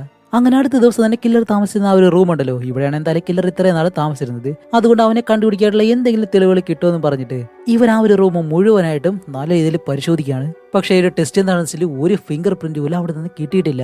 പക്ഷേ മറ്റൊരു കാര്യം ഇവർക്ക് മനസ്സിലാവുന്നുണ്ട്, എന്താണെന്ന് വെച്ചാൽ വിവിഡ് എന്ന് പറഞ്ഞ ഒരു കോടീശ്വരനെ ഇവിടെ കൊന്നു വെച്ചിട്ടുണ്ടല്ലോ. അപ്പോ ആ ഒരു കോടീശ്വരന്റെ പേരിലാണ് ഇത്രയും നാൾ കില്ലർ ഈ ഒരു പണം എല്ലാം യൂസ് ചെയ്ത് ഈ ഒരു കൊലപാതകങ്ങളെല്ലാം നടത്തിയിട്ടുള്ളത് എന്നുള്ള കാര്യങ്ങൾ ഇവർക്ക് മനസ്സിലായി. കാരണം ഇവിടെ എന്ന് പറഞ്ഞാൽ ഒരു കോടീശ്വരന് വീട്, ബംഗ്ലാവ്, ഇങ്ങനെയുള്ള ഒരുപാട് കാര്യങ്ങളുണ്ട്. അങ്ങനെയാണെങ്കിൽ ആ ഒരു സ്ഥലങ്ങളിൽ എവിടെ നിന്നെങ്കിലും കില്ലറിനെ പറ്റിയുള്ള എന്തെങ്കിലും ഡീറ്റെയിൽസ് കിട്ടുമെന്ന് മനസ്സിലാക്കി പോലീസിനെ പലയിടങ്ങളിലായിട്ട് ഇങ്ങനെ പറഞ്ഞുവിടുകയും ചെയ്യുന്നു. അതേസമയം മരിച്ചുപോയ വിവിഡ് എന്ന് പറഞ്ഞ അയാളുടെ ശരീരം ഡോക്ടർ പോസ്റ്റ്മോർട്ടം ചെയ്യുമ്പോഴത്തേക്കാണ് മറ്റൊരു ടെസ്റ്റ്. കില്ലർ വിവിഡിനെ ഇപ്പോ 2-3 ദിവസത്തിന് മുന്നേ ഒന്നുമല്ല കൊന്നിട്ടുള്ളത്, വർഷങ്ങൾക്ക് മുന്നേ തന്നെ അയാളെ കൊന്നു വെച്ചിട്ടുണ്ടായിരുന്നു. അതുമല്ലാതെ അവന്റെ ശരീരം അഴുകി പോകാതിരിക്കാൻ വേണ്ടി ആ ഒരു രീതിയിൽ സൂക്ഷിച്ചു വെച്ചേക്കായിരുന്നു. അങ്ങനെയാണെങ്കിൽ കില്ലർ ഇത്രയും നാൾ വിവിഡിന്റെ ഈ ഒരു അഡ്രസ്സ് വെച്ച് അവന്റെ പേരിൽ ആ ഒരു പണമെല്ലാം ഇങ്ങനെ യൂസ് ചെയ്യാമായിരുന്നു ഇവർക്ക് മനസ്സിലായി. അതുമല്ലാതെ വിവിഡ് എന്ന് പറഞ്ഞിട്ട് ആ മരിച്ച ആളുണ്ടല്ലോ, അയാളുടെ ശരീരത്ത് പ്ലൂട്ടോണിയം എന്ന് പറഞ്ഞിട്ട് ഒരു കെമിക്കൽ ഉള്ളതായിട്ടും ഈ ഒരു ഡോക്ടർ ഇങ്ങനെ കണ്ടുപിടിക്കുന്നു. അപ്പൊ ഈ ഒരു വിഷയം റിപ്പോർട്ടിൽ വന്നിട്ട് അത് ആരെങ്കിലും അറിഞ്ഞു കഴിഞ്ഞാൽ ഇന്റലിജൻസ് ഈ ഒരു കേസിലേക്ക് വരും. കാരണം അയാളുടെ ശരീരത്തിലുള്ള ആ ഒരു കെമിക്കൽ ഒരു റേഡിയേഷൻ ഉണ്ടാക്കുന്നതാണ്. റേഡിയേഷൻ എന്ന് പറയുമ്പോഴത്തേക്ക് എല്ലാവർക്കും അപകടമായിട്ടുള്ള ഒരു കാര്യമാണ്. അങ്ങനെയാണെങ്കിൽ ഇതൊരു സീരിയസ് ആയിട്ടുള്ള കേസാണ്. ഇന്റലിജൻസ് വല്ല ഉള്ളിലേക്ക് വന്നു കഴിഞ്ഞാൽ ഇവരെ കൊണ്ട് ഈ ഒരു കേസ് മുന്നിലേക്ക് അന്വേഷിച്ച് പോകാനായിട്ട് കഴിയത്തില്ല. അതുകൊണ്ട് നമ്മുടെ ഹീറോയിനും ആകെ വിഷമിച്ചിട്ട് ഇങ്ങനെ നിൽക്കുമ്പോഴത്തേക്കാണ് അപ്പോഴാണ് നമ്മുടെ ഡോക്ടർ പറയുന്നത്, നിങ്ങൾ എന്തിനാ വിഷമിക്കുന്നത്, ദേ ഞാനില്ലേ നിങ്ങളുടെ കൂടെ, ഇത്രയും വർഷമായിട്ട് ഓരോ ശരീരവും പോസ്റ്റ്മോർട്ടത്തിന് വേണ്ടിയിട്ട് ഓരോന്ന് കണ്ടുപിടിച്ച് ഞാനും ആകെ ബോറടിച്ച് നിൽക്കുകയാണ്. അതുകൊണ്ട് ഒരു ഹീറോയിസം ചെയ്യാൻ വേണ്ടിയിട്ട് എനിക്ക് ഒരു അവസരം കിട്ടിയിരിക്കുകയാണ്. വിവിഡിന്റെ പോസ്റ്റ്മോർട്ടം റിപ്പോർട്ട് ഒരു ദിവസം ഞാൻ ഡിലേ ചെയ്യാം, അതിനുള്ളിൽ നിങ്ങൾ എന്തായാലും കില്ലറിനെ കണ്ടുപിടിക്കണമെന്ന് നമ്മുടെ ഡോക്ടർ ഇങ്ങനെ പറയുന്നതും, ആടോ മോനെ ഇതിലും കൂടുതൽ ഇനി എന്തോ വേണം കണ്ടുപിടിക്കും, ഡോക്ടർ കണ്ടുപിടിച്ചിരിക്കും എന്നുള്ള രീതിയിൽ ഹീറോ ഡോക്ടറിനോട് നന്ദി പറഞ്ഞിട്ട് നേരെ നമ്മുടെ ഡേവിഡിനെ കാണാനായിട്ട് ചെല്ലുകയാണ് അവന്റെ സഹായം ചോദിക്കാൻ വേണ്ടിയിട്ട്. പക്ഷെ അതിനിടയ്ക്ക് നമ്മുടെ കില്ലർ മറ്റൊരു കാര്യം കൂടി ചെയ്യാണ്. ഇവരുടെ കയ്യിൽ നിന്ന് രക്ഷപ്പെട്ടു പോയ കില്ലർ ഒരു 16 വയസ്സുള്ള പയ്യനെ തട്ടിക്കൊണ്ടുപോയി അവനെ കൊന്ന് ഒരു സൂപ്പർ ഹീറോ വേഷമെല്ലാം ഇട്ട് കൊടുത്തിട്ട് ആ ഒരു ശരീരം പബ്ലിക്കിന്റെ മുന്നിലായിട്ട് എല്ലാവരും കാണുന്ന രീതിയിൽ തൂക്കിയിട്ടാണ് പോയിട്ടുള്ളത്. അതുപോലെ ഈ ഒരു കാര്യമാണെങ്കിൽ TV ന്യൂസിൽ ലൈവായിട്ട് ഓടിക്കൊണ്ടിരിക്കുന്നു. അപ്പോൾ ഇനിയും കില്ലറിനെ പിടിച്ചില്ല എന്നുണ്ടെങ്കിൽ അവൻ എത്ര പേരെ കൊല്ലുമെന്ന് ഇവർക്ക് പോലും ചിന്തിക്കാൻ കഴിയത്തില്ല. അതുപോലെ ഇപ്പോൾ നമ്മുടെ കില്ലർ ചെയ്യുന്ന ഓരോ കാര്യങ്ങൾ കാണുമ്പോഴത്തേക്കും കാണുന്നത് നമുക്ക് ദേഷ്യം വരുന്നുണ്ട്. കൈ കിട്ടിക്കഴിഞ്ഞാൽ ഇവൻ എന്തെങ്കിലും ചെയ്തേ പറ്റൂ. അങ്ങനെ ഹീറോ ആയാലും ഡേവിഡിനോട് പറയും എങ്ങനെയെങ്കിലും അവനെ കണ്ടുപിടിക്കാൻ വേണ്ടിയിട്ട് നിങ്ങളുടെ സഹായം എനിക്ക് വേണം. നിങ്ങൾ ഇത്രയും വർഷത്തെ ആ ഒരു എക്സ്പീരിയൻസ് വെച്ചിട്ട് എന്നെ സഹായിക്കാൻ പറയുമ്പോൾ ഡേവിഡ് പറയും ഓക്കെ അങ്ങനെയാണെങ്കിൽ ഇത്രയും കാലം വിവിഡ് എന്ന് പറഞ്ഞ അയാളുടെ ഐഡന്റിറ്റിയിലാണ് അവൻ ജീവിച്ചിരുന്നത്. അതുകൊണ്ട് ഞാൻ സ്റ്റേഷനിലേക്ക് ചെന്നിട്ട് വിവിഡിനെ പറ്റിയുള്ള എന്തെങ്കിലും കാര്യങ്ങൾ കിട്ടോ ഇല്ലയെന്ന് ഞാൻ ഇന്ന് പരിശോധിച്ചിട്ട് നിന്നെ വിളിക്കാം എന്ന് പറഞ്ഞിട്ട് ഡേവിഡ് നേരെ സ്റ്റേഷനിലേക്ക് പോകുന്നതും ഇവിടെ നമ്മുടെ ഹീറോ, സാം, ഹീറോയിൻ ഇവർ 3 പേര് കില്ലറിനെ ഇനി എങ്ങനെ പിടിക്കാന്നുള്ള രീതിയിൽ അടുത്ത അവന്റെ പ്ലാൻ എന്തായിരിക്കും എന്നെല്ലാം ആലോചിച്ചിട്ട് ഇവരിങ്ങനെ ഡിസ്കസ് ചെയ്തുകൊണ്ടിരിക്കുന്ന സമയത്ത് അപ്പോഴാണ് നമ്മുടെ സാം ലോജിക് ആയിട്ടുള്ള ഒരു കാര്യം ഇങ്ങനെ പറയുന്നത്. കില്ലർ കൊല്ലുന്ന എല്ലാവർക്കും സൂപ്പർ ഹീറോ വേഷങ്ങൾ ഇട്ട് കൊടുത്തിട്ടാണ് അവൻ പോകുന്നത്. അങ്ങനെയാണെങ്കിൽ കോമിക് ബുക്കിൽ സൂപ്പർ ഹീറോസ് മാത്രമല്ലല്ലോ സൂപ്പർ വില്ലൻസും ഉണ്ടാവും. അപ്പൊ കില്ലർ തന്നെ സ്വയം കാണുന്നത് ഒരു സൂപ്പർ വില്ലനെ പോലെയാണ്. അതും കൂടാതെ കില്ലർ ആദ്യമായിട്ട് കൊന്നത് ഹീറോയുടെ അച്ഛനെയും അമ്മയും. അതിനുശേഷം ഹീറോ ഒരു പോലീസ് ഓഫീസറായിട്ട് ഈ ഒരു നാട്ടിലേക്ക് ട്രാൻസ്ഫർ ആയിട്ട് വന്നതിന് ശേഷമാണ് ഈ ഒരു നാട്ടിൽ ഓരോ കൊലപാതകങ്ങളായിട്ട് കില്ലർ ചെയ്യാൻ തുടങ്ങിയത്. അങ്ങനെയാണെങ്കിൽ സൂപ്പർ വില്ലനായിട്ട് സ്വയം വിചാരിക്കുന്ന അവൻ തന്റെ എതിരാളിയായിട്ടുള്ള സൂപ്പർ ഹീറോ ആയിട്ട് കണ്ടിരിക്കുന്നത് നിന്നെയാണ് എന്ന് നമ്മുടെ ഹീറോയെ നോക്കി ഇങ്ങനെ പറയുന്നതും ഹീറോയ്ക്ക് അത് സമ്മതിക്കാനായിട്ട് കഴിയുന്നില്ല. ഹീറോ പറയും ആവശ്യമില്ലാത്ത ഓരോ കാര്യങ്ങൾ ഇങ്ങനെ പറഞ്ഞിട്ട് ഒരു കാര്യമില്ല, കറക്റ്റ് ആയിട്ടുള്ള കാര്യങ്ങൾ പറയും എന്ന് പറഞ്ഞിട്ട് പെട്ടെന്ന് വെളിയിലേക്ക് ഇറങ്ങി പോകുന്നത് കാറിലേക്ക് വന്നിരിക്കുമ്പോഴത്തേക്കാണ് ഹീറോയ്ക്ക് തോന്നുന്നത് ഒരുപക്ഷെ സാം പറഞ്ഞത് കറക്റ്റ് ആയിരിക്കുമോ, ഇനി ഞാൻ അവനെ വെറുതെ വഴക്ക് പറയണ്ടായിരുന്നു, എന്താണ് അവൻ പറയാൻ ഉദ്ദേശിക്കുന്നതെന്ന് ഒന്നുകൂടി പോയി ചോദിക്കാന്ന് പറഞ്ഞിട്ട് അന്ന് രാത്രി തന്നെ സാമിന്റെ കോമിക് ബുക്ക് സ്റ്റോറിലേക്ക് ഇങ്ങനെ ചെല്ലാണ്. അതുപോലെ അവിടെ എന്തോ ഒരു ഫെസ്റ്റിവലും കൂടി നടക്കാൻ പോവാണ്. അവിടേക്ക് വരുന്ന എല്ലാവരും കോമിക് ബുക്കിലുള്ള ഓരോ സൂപ്പർ ഹീറോസിന്റെയും വേഷങ്ങളെല്ലാം ധരിച്ചിട്ടാണ് അവിടേക്ക് വരുന്നത്. അകത്തേക്ക് ചെല്ലുമ്പോഴത്തേക്കും ഇതേപോലെ ഡ്രസ്സ് ഇട്ടേക്കുന്നവരെ മാത്രമേ അകത്തേക്ക് കയറ്റി വിടത്തുള്ളൂ. ഹീറോ ആണെങ്കിൽ കോട്ട് സ്യൂട്ട് ഇട്ടിട്ടല്ലേ ചെല്ലുന്നത്. അതുപോലെ വെളിയിലാണെങ്കിൽ സെക്യൂരിറ്റി പോലെ ഒരുത്തനെ നിർത്തിയിട്ടുകൊണ്ട് ഹീറോ അകത്തേക്ക് ചെല്ലുമ്പോഴത്തേക്കും അവനകത്തേക്ക് കയറ്റി വിടുന്നില്ല. അപ്പോൾ ഹീറോ പല രീതിയിലും പറഞ്ഞു നോക്കുന്നുണ്ട്. പക്ഷെ അയാളെ സമ്മതിക്കത്തില്ല. സോറി, എനിക്ക് തന്നിരിക്കുന്ന നിർദ്ദേശം ഇതാണ്, ഏതെങ്കിലും ഒരു കോസ്റ്റ്യൂം ഇട്ടിട്ട് ഇതിനകത്തേക്ക് കയറിയാൽ മതി എന്ന് പറയുന്നതും ഹീറോ ആണെങ്കിലും കിട്ടിയ ഒരു വേഷവും ധരിച്ച് അകത്തേക്ക് പോകുന്നതും കുറച്ച് കഴിയുമ്പോഴത്തേക്കും നമ്മുടെ സാം അകത്തേക്ക് വന്നിട്ട് കാണാനായിട്ട് നല്ല സൂപ്പർ ആയിട്ടുണ്ടല്ലോ എന്നുള്ള രീതിയിൽ നമ്മുടെ ഹീറോയെ കാണുന്നതും സാം ആണെങ്കിൽ ഒരുപാട് കാര്യങ്ങളെല്ലാം പറഞ്ഞിട്ട് ഹീറോ പറയും അവസാനം നിങ്ങളെ പോലെ എന്നെ ഒരു കോമാളിക്ക് മാറ്റി. ശരി, കുഴപ്പമില്ല, രാവിലെ നീ എന്തോ ഒരു കാര്യം പറഞ്ഞിരുന്നു, ഞാനാണെങ്കിൽ അധികം കേട്ടതുമില്ല, നിന്നെ വഴക്ക് പറഞ്ഞിട്ട് പോയി, എന്താണ് നീ ഉദ്ദേശിക്കുന്നത് എന്നിങ്ങനെ ചോദിക്കുമ്പോഴത്തേക്കാണ് അവൻ പറയുന്നത് വേറെ ഒന്നുമില്ല, ഞാൻ രാവിലെ പറഞ്ഞതുപോലെ തന്നെയാണ് സൂപ്പർ വില്ലനായിട്ട് കില്ലർ അവനെ തന്നെയാണ് വിചാരിച്ചിരിക്കുന്നത്. അതേപോലെ അവന്റെ എതിരാളിയായിട്ടുള്ള സൂപ്പർ ഹീറോ അങ്ങനെ കാണുന്നത് നിന്നെയും. അതുമല്ല മിക്ക മൂവീസിൽ നീ ശ്രദ്ധിച്ചാൽ മതി, അവസാനമായിട്ട് കില്ലർ കൊല്ലാൻ പോകുന്ന ആള് ഹീറോയ്ക്ക് വേണ്ടപ്പെട്ട ആരെങ്കിലും ആയിരിക്കും. അതും ആ ഒരു സിനിമയ്ക്ക് ഹൈപ്പ് കൂട്ടുന്നതിന് വേണ്ടിയിട്ട്. അങ്ങനെയാണെങ്കിൽ ഞാൻ വിചാരിക്കുന്നത് കില്ലർ അടുത്തതായിട്ട് കൊല്ലാൻ പോകുന്നത് നിനക്ക് വേണ്ടപ്പെട്ട ആരെങ്കിലും ഒരാളായിരിക്കും എന്ന് നമ്മുടെ സാം ഇങ്ങനെ പറയുമ്പോഴത്തേക്കാണ് ഇവിടെ കാണിക്കുമ്പോഴത്തേക്കും നമ്മുടെ ഈ ഡേവിഡ് ഉണ്ടല്ലോ വിവിഡിനെ പറ്റിയുള്ള കാര്യങ്ങളൊക്കെ അന്വേഷിക്കാനായിട്ട് സ്റ്റേഷനിലേക്ക് വന്നിരിക്കുകയാണ്. അങ്ങനെ അവിടെ ഇരുന്നിട്ട് ഒരു ഡോക്യുമെന്റ് അവനിങ്ങനെ പരിശോധിക്കുമ്പോഴത്തേക്കാണ് കില്ലർ ആരാണെന്നുള്ള കാര്യം നമ്മുടെ ഡേവിഡിന് മനസ്സിലായി. പക്ഷെ അത് ആരാണെന്ന് ഇവ മറ്റാരോടും പറഞ്ഞതുമില്ല, ഹീറോയോട് ഫോൺ വിളിച്ചു പോലും പറഞ്ഞില്ല. അങ്ങനെ ഡേവിഡ് എന്താ ചെയ്യുന്ന വെച്ചാൽ ആ ഒരു എവിഡൻസും എടുത്തിട്ട് അവിടെ നിന്ന് തിരിച്ച് വീട്ടിലേക്ക് പോയിക്കൊണ്ടിരിക്കുമ്പോഴത്തേക്കാണ് പാതിയിൽ നമ്മുടെ കില്ലർ കുറുകിന് വന്നിട്ട് നമ്മുടെ സീനിയറിനെ ഡേവിഡിനെ നല്ല രീതിയിൽ അടിച്ച് അവിടെ നിന്ന് എടുത്തോണ്ട് പോകുന്നു. അങ്ങനെ ഈ ഒരു കാര്യം നമ്മുടെ ഹീറോയെ മനസ്സിലാക്കി ഓടി ഇവരുടെ അടുത്തേക്ക് നമ്മുടെ ഹീറോയുടെ ആ ഒരു കാര്യം പറയുന്നത് നമ്മുടെ ഹീറോയെ ഇപ്പൊ കില്ലർ വിളിക്കാണ്. എന്നിട്ട് പറയും എന്താ മോനെ, നിന്റെ സീനിയറിനെ കാണാതായതായിട്ടും അയാളെ കൊണ്ടുപോയത് ഞാനാണെന്ന് നീ പറഞ്ഞു കാണുമല്ലോ. ഓക്കെ ശരി, ഞാൻ പറയുന്ന സ്ഥലത്തേക്ക് നീ ഒറ്റയ്ക്ക് വരണം. അങ്ങനെ വന്നില്ലാന്നുണ്ടെങ്കിൽ നിന്റെ സീനിയറിനെ കൊല്ലുന്നതല്ലാതെ നിന്റെ ചുറ്റിനൊന്ന് തിരിഞ്ഞു നോക്കിയേ എന്നിങ്ങനെ പറയുന്നതും ഹീറോ പെട്ടെന്ന് തിരിഞ്ഞു നോക്കുമ്പോഴത്തേക്കാണ് ആ ഒരു പാർട്ടിയിലേക്ക് വന്ന ഓരോരുത്തരായിട്ട് പെട്ടെന്ന് വായിൽ നിന്ന് പതയെല്ലാം വന്ന് താഴേക്ക് മയങ്ങി വീഴാണ്. എന്താണെന്ന് വെച്ചാല് പാർട്ടിയിൽ കൊണ്ടുവന്ന ആ ഒരു ജ്യൂസിൽ റേഡിയേഷൻ വരുത്തുന്ന രീതിയിലുള്ള ഒരു കെമിക്കലി ആ ഒരു കില്ലർ കലർത്തിയിട്ടുണ്ടായിരുന്നു. അതുകൊണ്ടാണ് എല്ലാവരും താഴേക്ക് വന്ന് വീഴുന്നത്. അപ്പോൾ കില്ലർ പറയും ഇപ്പൊ ഞാൻ ചെയ്യാൻ പോകുന്നത് എന്താണെന്ന് നിനക്ക് മനസ്സിലായല്ലോ, അതുകൊണ്ട് ഒറ്റയ്ക്ക് ഞാൻ പറയുന്ന ആ ഒരു സ്ഥലത്തേക്ക് വരണം. അതുപോലെ ഇനി പോലീസിനെ വിളിച്ചോണ്ട് വരണമെന്ന് നീ തീരുമാനിച്ചു കഴിഞ്ഞാല് ഞാനിപ്പോ ഉള്ളത് ഈ ഒരു സിറ്റിക്ക് മൊത്തമായിട്ടും വെള്ളം സപ്ലൈ ചെയ്യുന്നത് ഞാൻ നിൽക്കുന്ന ഈ ഒരു സ്ഥലത്ത് നിന്നാണ്. ജ്യൂസിൽ മിക്സ് ചെയ്ത ആ ഒരു കെമിക്കല് ഇതിൽ മിക്സ് ചെയ്താല് എന്താണ് സംഭവിക്കുന്നതെന്ന് നിനക്കും അറിയാം എനിക്കും അറിയാം, അതുകൊണ്ട് നേരെ എന്റെ അടുത്തേക്ക് വാ എന്നിങ്ങനെ പറയുന്നതും നമ്മുടെ സാമായാലും ഇതെല്ലാം മനസ്സിലാക്കിയിട്ട് ഹീറോയോട് പറയും ശരി, കില്ലർ എന്തായാലും അവനൊരു സൂപ്പർ വില്ലനായിട്ടാണ് വിചാരിച്ചിരിക്കുന്നത്, അവനെ കാണാനായിട്ട് പോകുമ്പോഴത്തേക്ക് നീ എന്തിനാ വെറുതെ പോകുന്നത്? എന്റെ സഹോദരൻ കുറച്ച് വർഷങ്ങൾക്ക് മുന്നേ മരിച്ചുപോയി. എന്റെ സഹോദരൻ മരിക്കുമ്പോൾ അവനാണ് എനിക്ക് ഹീറോ. അതുകൊണ്ട് അന്ന് അവനിട്ടിരുന്ന ആ ഒരു ഡ്രസ്സ് ഞാൻ കളക്ട് ചെയ്ത് വെച്ചിട്ടുണ്ട്. അത് വെച്ചിട്ട് നിനക്ക് ഞാനൊരു സൂപ്പർ ഹീറോ സ്യൂട്ട് റെഡിയാക്കി തരാം. അത് വെച്ച് ഒരു സൂപ്പർ ഹീറോ ആയിട്ട് നല്ല മാസായിട്ട് നീ പോയിക്കോ എന്നും പറഞ്ഞ് നമ്മുടെ ഹീറോയ്ക്ക് ഒരു സൂപ്പർ ഹീറോ സ്യൂട്ട് റെഡിയാക്കി കൊടുക്കുന്നതും അത് വിട്ടുകൊണ്ട് വരുന്ന നമ്മുടെ ഹീറോയെ കാണാനായിട്ട് അത്യാവശ്യം ലുക്ക് അല്ലാണ്ട് എനിക്ക് വലിയ ഇംപ്രസ് ആയിട്ട് തോന്നിയില്ല. അങ്ങനെ ഇതോടെ തന്നെ നമ്മുടെ ഹീറോ ആണെങ്കിലും നേരെ കില്ലർ പറഞ്ഞ ആ ഒരു സ്ഥലത്തേക്ക് ചെല്ലുകയാണ്. അതേസമയം നമ്മുടെ ഡേവിഡിനെ കാണിക്കുമ്പോഴത്തേക്കും ഡേവിഡിനെ കെട്ടിയിട്ട് അവന് ചെയ്യാൻ പറ്റുന്ന എല്ലാ കാര്യങ്ങളും ചെയ്തുകൊണ്ടിരിക്കുകയാണ്. അതുമല്ല കില്ലറിന്റെ മുഖം ഇപ്പോഴും നമുക്ക് കാണിച്ചു തന്നിട്ടില്ല, പക്ഷേ ഡേവിഡിന് വ്യക്തമായിട്ട് അറിയാം അത് ആരാണെന്ന്. അപ്പോൾ ഡേവിഡ് പറയും, ഇനി നീ എന്തിനാ നിന്റെ മുഖം മറയ്ക്കുന്നേ, നീ ആരാണെന്നുള്ള കാര്യം ഞാൻ കണ്ടുപിടിച്ചു കഴിഞ്ഞു, അതുകൊണ്ട് ഇനി മുഖം മൂടിയുടെ ആവശ്യമില്ല എന്നിങ്ങനെ പറയുമ്പോഴത്തേക്കും നമ്മുടെ കില്ലർ അങ്ങനെ അവന്റെ മാസ്ക് ഇങ്ങനെ അഴിച്ച് മാറ്റുകയാണ്. ആഹാ, ഇവനാണ് കില്ലർ ആരാണെന്ന് കാണിക്കുമ്പോൾ മൂവിയുടെ സ്റ്റാർട്ടിങ് മുതൽ ഇവിടെ വരെയും ഓരോ ഡെഡ് ബോഡികളായിട്ട് പോസ്റ്റ്മോർട്ടം ചെയ്ത ആ ഒരു ഡോക്ടർ ഉണ്ടല്ലോ, വാർഡ് ഡോക്ടർ, അവനായിരുന്നു ആ ഒരു കില്ലർ. ഇതെങ്ങനെയാണ് നമ്മുടെ ഡേവിഡ് കണ്ടുപിടിച്ചതെന്നല്ലേ? വിവിഡിന്റെ ഡോക്യുമെന്റ്സ് എല്ലാം ഇവൻ ചെക്ക് ചെയ്തായിരുന്നു. 3-4 വർഷങ്ങൾക്ക് മുന്നേ അവനെ കൊന്നതായിട്ട് റിപ്പോർട്ടിൽ കണ്ടുപിടിച്ചിരുന്നല്ലോ.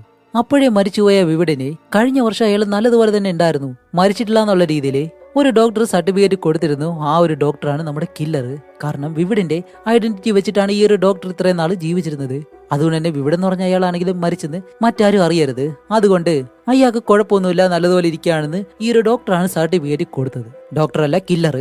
അപ്പോൾ നമ്മുടെ ഡേവിഡ് വെട്ടുന്ന അവരോട് ചോദിക്കും, അല്ല നീ എന്തിനാ ഇങ്ങനെയല്ല ചെയ്യുന്നത്, ഇതിലൂടെ നിനക്ക് എന്താ കിട്ടാൻ പോകുന്നതെന്ന് ചോദിക്കുമ്പോൾ, അത് വേറെ ഒന്നുമില്ല, ഇത്രയും നീതി ന്യായം ധർമ്മം എന്നും പറഞ്ഞിട്ട് ഒരുപാട് കാര്യങ്ങൾ നടക്കുന്നുണ്ട്. തെറ്റ് ചെയ്യുന്ന ഒരുത്തിന് പോലും അറിയിക്കുന്ന ശിക്ഷ കൊടുക്കുന്നില്ല.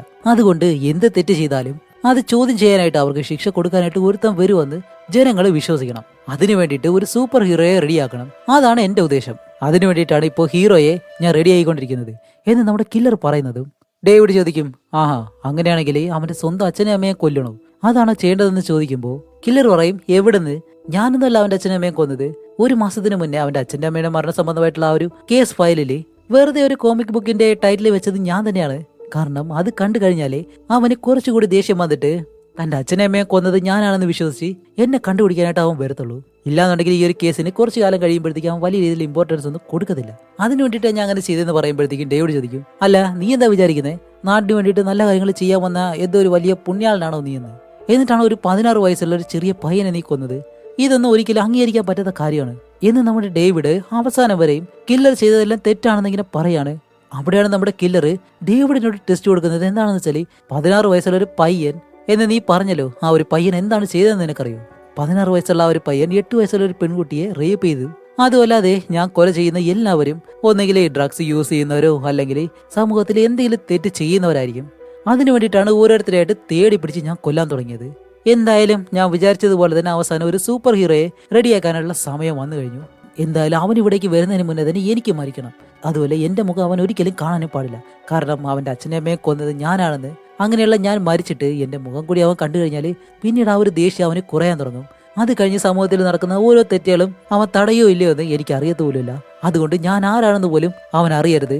അങ്ങനെ ഞാൻ മരിച്ചു കഴിഞ്ഞാൽ പിന്നീട് സമൂഹത്തിൽ ആരെന്ത് തെറ്റ് ചെയ്താലും അത് ഞാനാണെന്ന് വിശ്വസിച്ച് അവൻ അപ്പൊ തന്നെ ആ ഒരു തെറ്റ് തടയാൻ ശ്രമിക്കും, അല്ലെങ്കിൽ അവരെ ഇല്ലാതാക്കാൻ ശ്രമിക്കും. എന്നെ കൊല്ലുകയാണെന്ന് വിചാരിച്ച് തെറ്റ് ചെയ്യുന്ന എല്ലാവരെയും അവൻ ശിക്ഷിക്കും. അതുകൊണ്ട് എന്റെ മുഖം അവൻ അറിയണ്ടെന്ന് പറഞ്ഞിട്ട് കില്ലർ എന്താ ചെയ്യുന്ന വെച്ചാൽ അവൻ വെച്ചിരിക്കുന്ന ആ ഒരു കെമിക്കലിലേക്ക് അവന്റെ മുഖം അങ്ങനെ എടുത്ത് ഇങ്ങനെ മുക്കുന്നതും എന്നിട്ട് മുകളിലേക്ക് എടുക്കുമ്പോഴത്തേക്കും അവന്റെ മുഖം പോലും ഇപ്പൊ അറിയാൻ കഴിയുന്നില്ല.